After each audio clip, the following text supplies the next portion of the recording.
Hi everyone, in front of me I've got Blackview A90 and let me share with you how to reset camera settings on this device. So first of all, let's open the camera app and I hope that you can see those grid lines. I've applied them before I've started the recording, and it is because I'd like to show you the actual visual evidence that the reset option will work. So now all we have to do is to simply enter the settings, which are in the right upper corner, and here let's scroll down to the very bottom.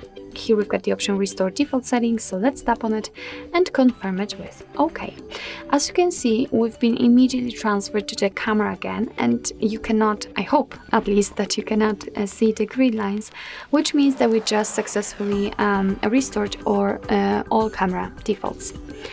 So actually this is it. This is how to reset camera settings in your Blackview A90.